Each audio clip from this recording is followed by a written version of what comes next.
Amados, graça e paz. Sejam muito bem-vindos a mais um vídeo neste canal. Curta, compartilhe, comente, se inscreva neste canal para que o Santo Evangelho seja anunciado. E queridos, o Senhor quer falar ao seu coração. E ainda olhando brevemente para esse estudo no Evangelho em João, ainda no capítulo 3, hoje no verso 16. Evangelho de João, capítulo 3, no verso 16, que nos diz: Porque Deus amou o mundo de tal maneira que deu seu Filho unigênito, para que todo o que nele crê não pereça, mas tenha vida eterna. Porque Deus amou o mundo de tal maneira que deu seu Filho unigênito, para que todo que nele crê não pereça, mas tenha a vida eterna.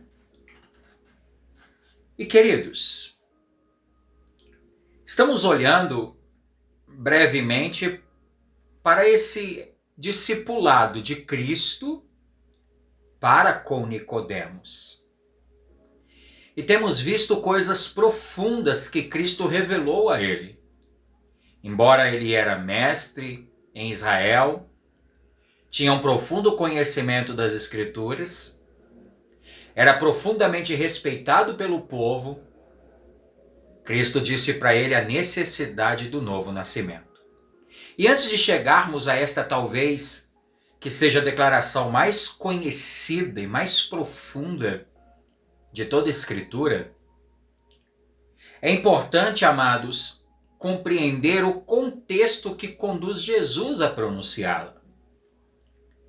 Essas palavras, como eu disse, não foram ditas a uma multidão, mas sim durante uma conversa particular com Nicodemos. Nicodemos, amados, um fariseu, mestre em Israel e membro do Sinédrio. Nicodemos se aproxima de Jesus dizendo que Cristo era um mestre vindo da parte de Deus. Mas, amados, Nicodemos ainda estava preso àquela ideia de que o homem poderia compreender e se aproximar do reino por meio de conhecimento religioso, por meio de obras. E, amados, e desde o início dessa conversa, Jesus irá desconstruir completamente essa confiança em religião, essa confiança em si mesmo, essa confiança em méritos próprios, e mostrar para Nicodemos que era necessário um novo nascimento. Cristo vai afirmar que ninguém pode ver o reino de Deus se não nascer de novo. Ou seja, acompanhamos que, diante dessa total incompreensão de Nicodemos acerca das coisas do reino, acerca das coisas espirituais, o Senhor vai explicar a ele que esse novo nascimento não é produzido pela carne, não é produzido por descendência, por tradição religiosa ou por esforços humanos. O Senhor deixa essas coisas bem claras a Nicodemos para dizer a ele que essas coisas só são possíveis através da operação do Espírito Santo. Espírito esse que age livremente segundo a vontade do Deus Pai. Em seguida, Jesus revela que a causa da salvação não está na iniciativa do homem, mas a causa da salvação está nesse plano, nesse propósito eterno de Deus. Cristo traz a referência lá em Números 21, 6-9, onde após a rebeldia do povo, há aquele episódio da serpente de bronze que foi erguida por Moisés no deserto. Para quê, queridos? Para que todo israelita que olhasse para aquela serpente de bronze erguida fosse preservado da morte. Essa analogia mostrava a Nicodemos que o Filho do Homem também seria levantado na cruz. Cristo faz essa analogia para mostrar a importância de olharmos para Cristo no madeiro, para que todo que nele cresce recebesse a vida eterna. E é exatamente nesse ponto que Cristo chega a esse verso 16. Percebamos também, amados, que esse verso ele não está isolado. Esse verso é uma explicação do motivo pelo qual Deus envia o seu Filho amado ao mundo, Cristo Jesus. O motivo é: Deus amou o mundo. Agora, nos é extremamente necessário compreendermos o que Jesus não está dizendo com essa palavra, Deus amou o mundo. E queridos, em primeiro lugar, Cristo não está ensinando que o amor de Deus significa uma aceitação indiscriminada do pecado. Cristo não está dizendo isso, ou que toda a humanidade será salva independentemente da fé. Não é isso que quer dizer esse verso, precisamos compreender isso. Pois o amor de Deus, amados, jamais irá contradizer a sua santidade. O amor de Deus jamais irá contradizer a justiça divina. Ou seja, queridos, entendam, o mesmo Deus que ama é o Deus que julga o pecado. Em segundo lugar também, Jesus não está afirmando que o homem ele possui capacidade natural para decidir por Deus sem a ação da graça. Não é isso também que Cristo está querendo dizer, queridos, quando ele diz Deus amou o mundo. Em todo o contexto desse capítulo, Jesus demonstra que o homem precisa nascer do Espírito antes mesmo de poder responder ao Evangelho. É necessário uma obra sobrenatural no coração desse homem, para esse homem responder o chamado de Deus por meio do Evangelho. A fé, ela vem, queridos, pelo ouvir a palavra de Cristo.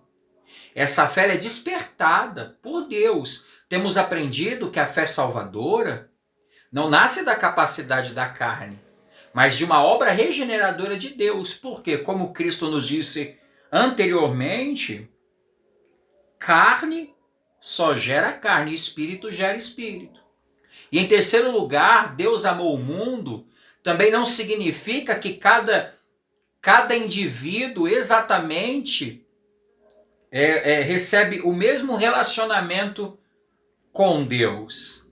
Esse termo usado por Cristo mundo, o que ele faz? Ele destaca a amplitude da graça divina, queridos. Ou seja, a salvação ela não está restrita a Israel. Mas a salvação ela alcança homens e mulheres de todas as nações, de todos os povos, de todas as tribos, como de todas as línguas.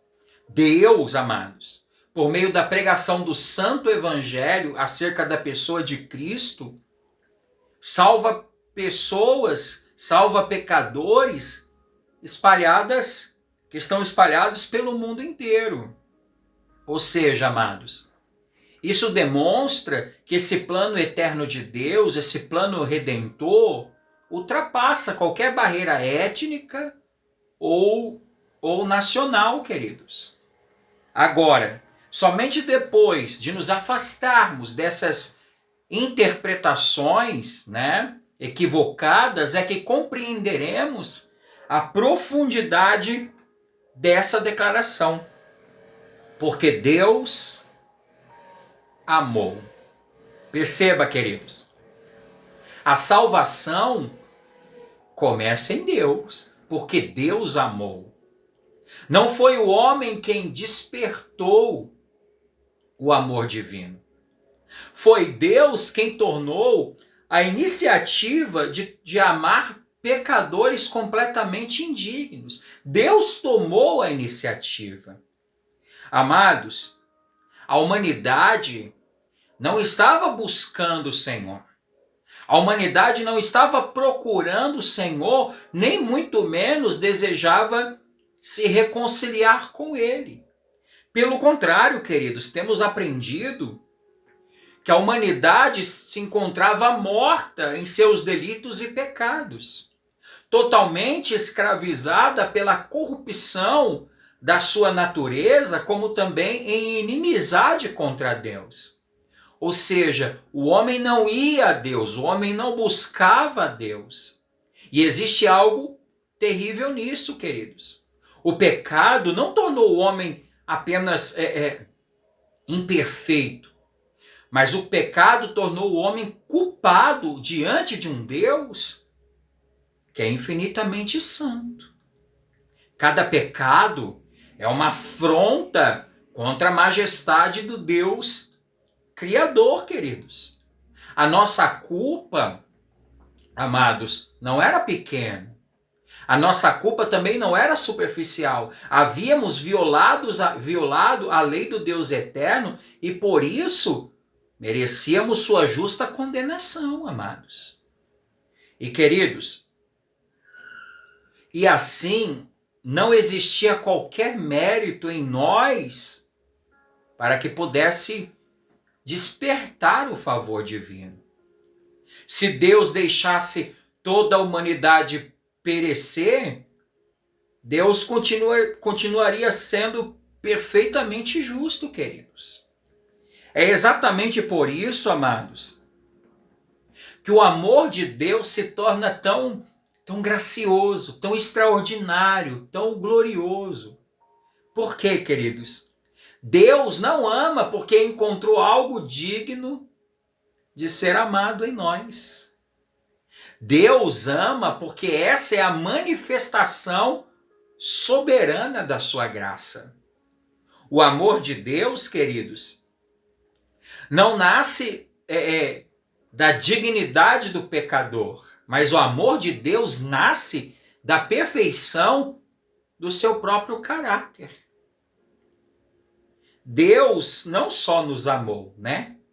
Deus nos amou de tal maneira, porque Deus amou o mundo de tal maneira.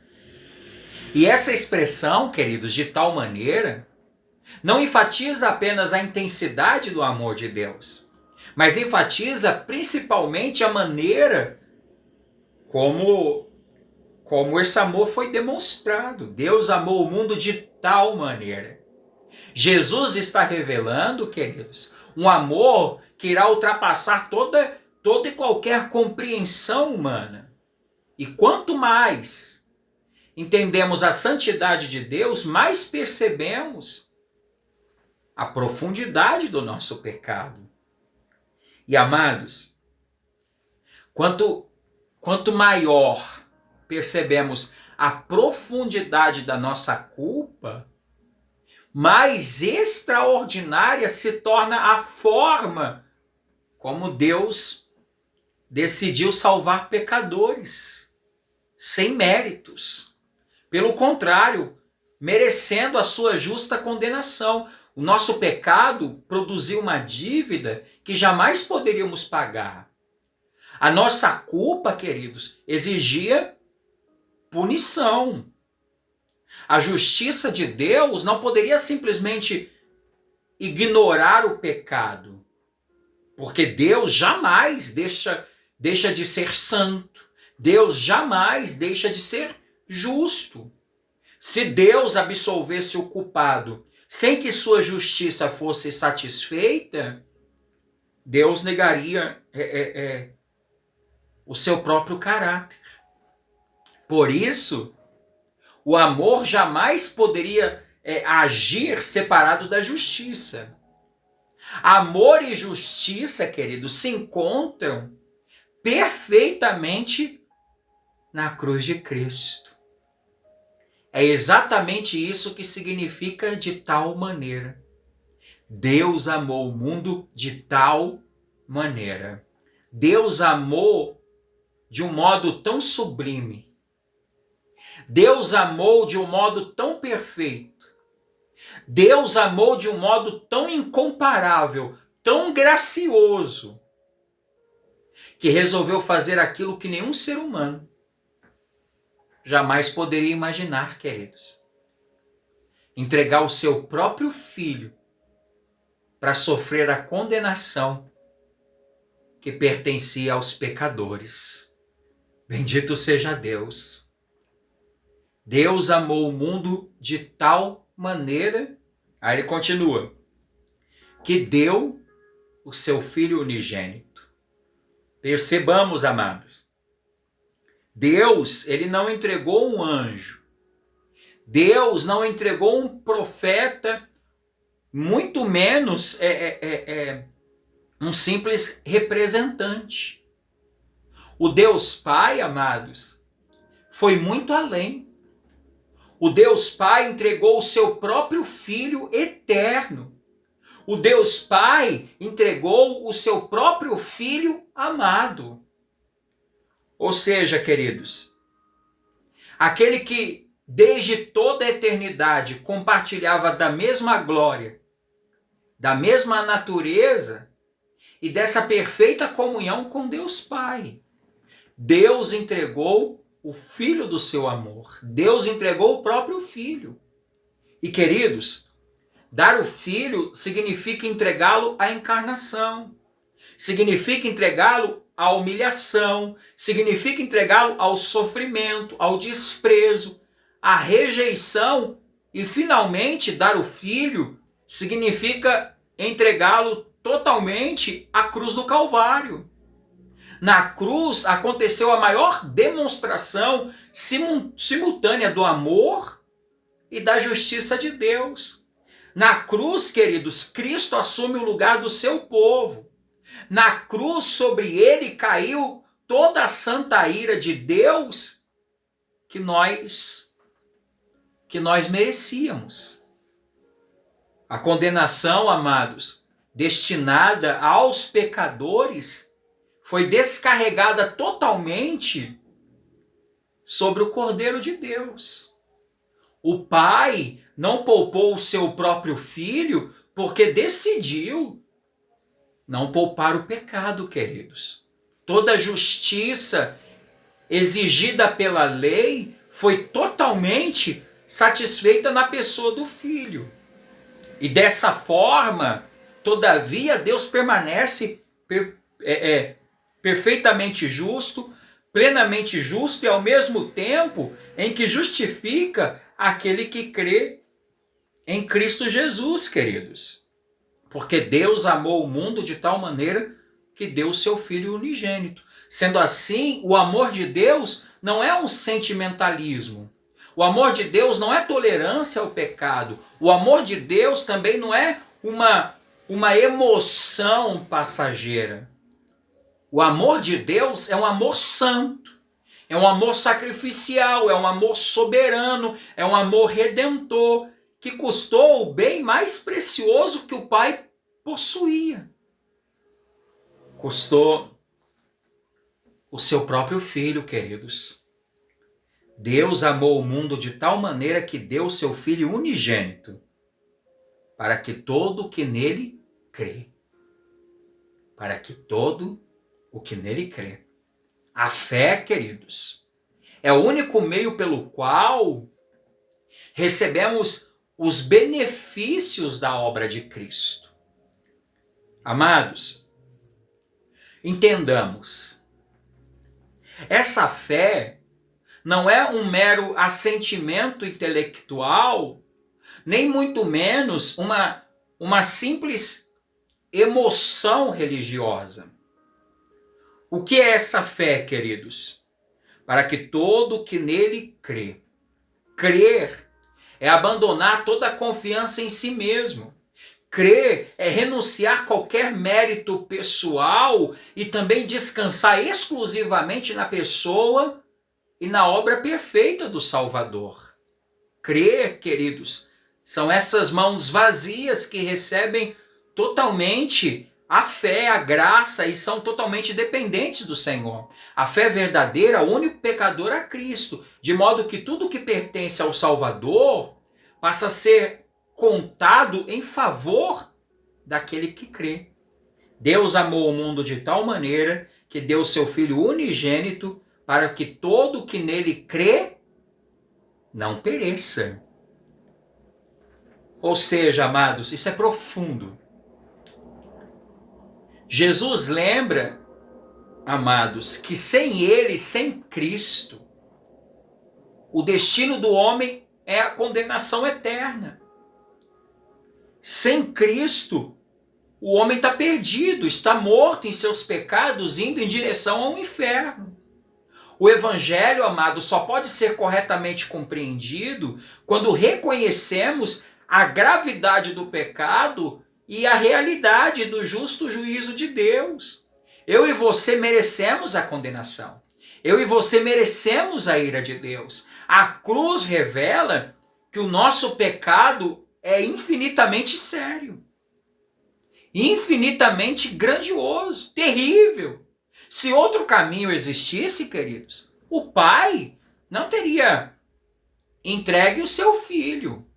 O preço pago demonstra a profundidade da nossa perdição, porque Deus amou o mundo de tal maneira que deu o seu Filho unigênito para que todo que nele não pereça, mas tenha a vida eterna. Deus amou o mundo de tal maneira que deu seu Filho unigênito para todo que nele crer não pereça, mas tenha a vida eterna. E a vida eterna, amados, não é apenas viver para sempre. A vida eterna é participar da própria vida de Deus por meio da pessoa do seu Filho Cristo Jesus. Foi o Cristo que garantiu para todo aquele que nele crê a vida eterna.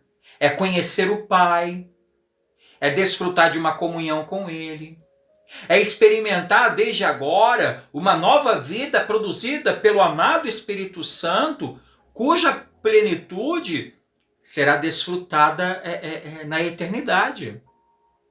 Eu e você já recebemos os efeitos porque já estamos unidos a Cristo, mas a vida eterna só será compreendida na eternidade. O maior presente do Evangelho não é simplesmente escapar da condenação, mas sim pertencer a Deus para sempre e contemplar para sempre, eternamente, a glória do Deus Pai na pessoa do Filho.